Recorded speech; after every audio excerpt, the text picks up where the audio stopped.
नमस्कार दोस्तों, welcome to 10x trader. मैं हूं राजेश कुमार और आज बात करने वाला हूं मैं IEX शेयर के बारे में। दोस्तों, मैं लगभग 1 से 2 महीने पहले इसके ऊपर वीडियो बनाया था और तब मैंने बताया था कि IEX में जो है कुछ पॉजिटिव न्यूज है और कुछ नेगेटिव न्यूज़ भी है। पॉजिटिव न्यूज में ये निकल के आता है कि IEX के पास अभी ग्रोथ करने का बहुत अच्छा खासा अपॉर्चुनिटी है। IEX के अंदर एक और एक्सचेंज है जो कि इंडियन कार्बन एक्सचेंज है, जो कि अगर अनलॉक होता है यानी उसको अगर एक्स्ट्रा से लिस्ट करते हैं, डीमर्ज करते हैं तो अच्छा खासा वैल्यू हमको मिल सकता है। तीसरा फायदा ये था कि जो कंपनी है उसका जो ROE है वो काफी हाई है और रेगुलरली कंपनी डिविडेंड भी देती रहती है। लेकिन वहीं पे एक दिक्कत क्या था कि इस कंपनी का वैल्यूएशन बहुत ज्यादा था और साथ ही साथ उसमें जो FIs थे और जो DIs थे वो धीरे धीरे करके बेच रहे थे और उल्टा वहां पे क्या हो रहा था, जो रिटेलर्स है वो धीरे धीरे खरीद रहे थे।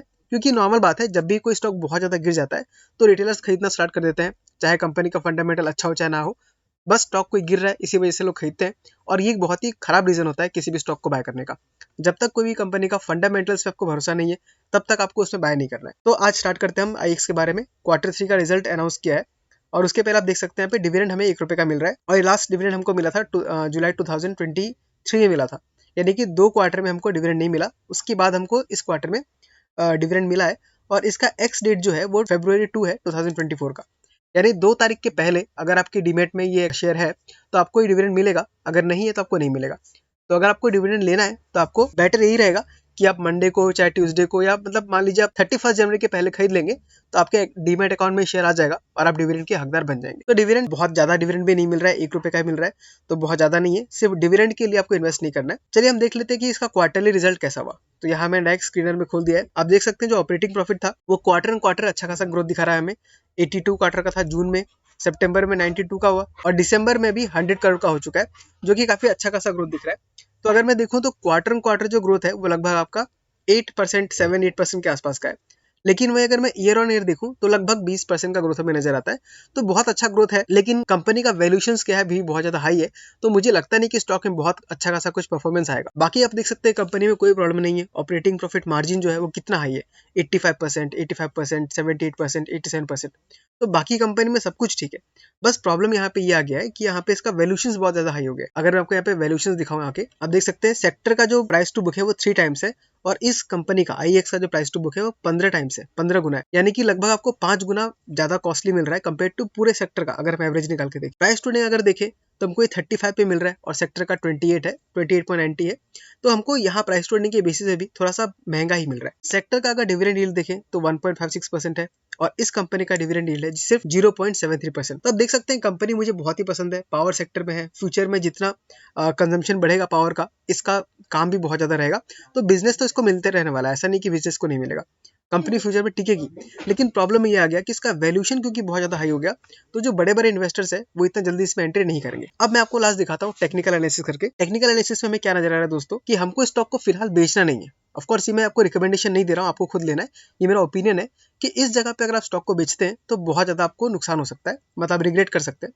क्योंकि आप देख सकते हैं ये स्टॉक जो है अभी अपने सपोर्ट के आसपास हमको नजर आ रहा है। मैं पहले एक लाइन बना देता हूँ। आप देख सकते हैं ये जो 134-35 का जो लेवल है ये बहुत ही स्ट्रॉन्ग सपोर्ट की तरह काम करता है। देखिए पहले ये एक रेजिस्टेंस था, लेकिन जब रेजिस्टेंस को ब्रेक किया तो यहाँ हमको एक ब्रेकआउट मिला छोटा सा, और ब्रेकआउट मिलने के बाद वापस 135 के आसपास ही कहीं सपोर्ट लिया। आप देख सकते हैं ये सपोर्ट जब बना तो हमको स्टॉक ने कितना अच्छा मूव दिखाया। अगर मैं परसेंटेज वाइज देखूं तो यहाँ से यही जो रैली था सबसे बढ़िया रैली था। इसने आपको 120 डेज के अंदर लगभग पैसे को डबल कर दिया। 108% का रिटर्न था। लेकिन उसके बाद से अगर आप देखेंगे, सोचिए अभी इसका जो वैल्यूएशन है, जो प्राइस टू बुक है वो लगभग 15 टाइम पे चल रहा है। अगर इसका मैं ऐसे डबल कर दूं, जब प्राइस डबल हो गया तो इसका प्राइस टू बुक लगभग 30 टाइम्स हो गया होगा। इतना महंगा स्टॉक।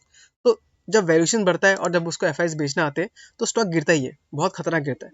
लेकिन उसके बाद हम यहाँ पे देख सकते हैं कि इस जगह पे कितना बार इसने सपोर्ट लिया है, सपोर्ट ले रहा है। इसको जब ब्रेक करके नीचे आया तो ये बहुत दिन तक टिका नहीं, ऊपर गया और वापस ये हमको अपने सपोर्ट के पास ही दिख रहा है। यहाँ पे देख सकते हैं वापस हमको ये अपने सपोर्ट के पास दिख रहा है। तो यहाँ पे बेचना तो मेरे ख्याल से बहुत बड़ा गलती होगा। आपको अगर नया ऐड नहीं भी कर रहा है, देखिए यहाँ पे मैं नया ऐड करने का रिकमेंडेशन ओपिनियन भी शेयर नहीं कर सकता, क्योंकि जहां तक इसका वैल्यूएशन का सवाल है वो अभी भी बहुत ही महंगा है और एक बार अगर गलती हो जाती है तो हमको सेम गलती रिपीट नहीं करना चाहिए। अब देखिए दोस्तों, मैं बाकी लोगों की तरह नहीं हूँ कि सिर्फ ज्ञान देता हूँ। मैंने खुद भी IEX में इन्वेस्ट किया था और मेरा भी गलती हुआ था। हमें अपनी गलतियों से सीखते हैं। मैं आपको अपना पोर्टफोलियो दिखा देता हूँ। IEX का मेरे पास लगभग 200 शेयर है और उसका प्राइस भी एवरेज 200 के आसपास ही है। तो अगर मैं चाहूँ तो मुझे अभी 30% डाउन पे मिल रहा है, मैं एवरेज कर सकता हूँ, लेकिन मैं एवरेज नहीं करूंगा। उसका रीजन सिर्फ इतना ही है क्योंकि मेरा पोर्टफोलियो जो है वो इम्बैलेंस हो जाएगा। आप हमेशा अपने पोर्टफोलियो को डाइवर्सिफाई कीजिए और एक फिक्स अमाउंट आप सोच के रखिए कि इतना परसेंटेज ही मैं लगाऊंगा।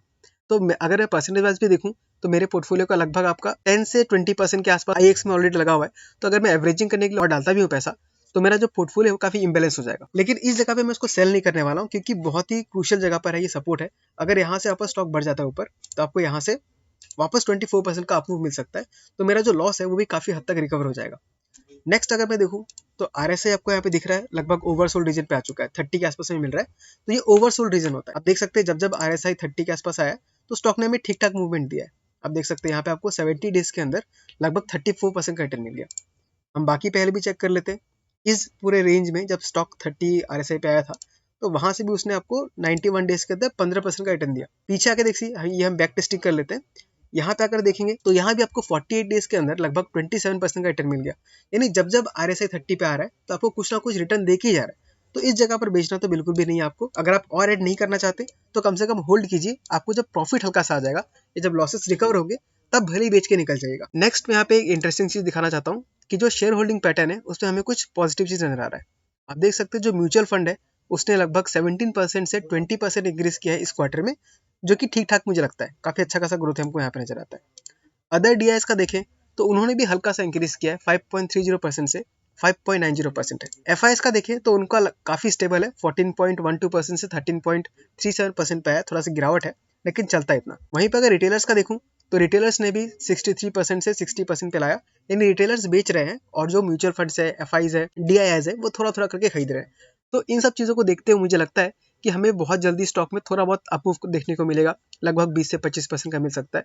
तो इस जगह पे बेचना तो बिल्कुल भी नहीं है। खरीदने का रिकमेंडेशन मैं नहीं दे सकता, ऑफ कोर्स मेरा ओपिनियन है। ₹1 का डिविडेंड आपको मिल रहा है तो अगर आपको बेचना भी है तो कम से कम डिविडेंड आने के बाद ही बेचिएगा। तो ठीक है दोस्तों, आज की वीडियो में इतना ही। आप मुझे कमेंट करके बताइए कि आपको ये वीडियो कैसा लगा। अगर वीडियो अच्छा लगा तो इसको लाइक कर दीजिए और हो सके तो चैनल को सब्सक्राइब भी कर दीजिएगा, क्योंकि ऐसे वीडियोस मैं टाइम टू टाइम लेके आते रहता हूँ। और रिसेंटली जो मार्केट में गिरावट आया है उसमें बहुत सारे ETFs ऐसे हैं जो को अच्छा खासा बाइंग का अपॉर्चुनिटी दे रहे हैं।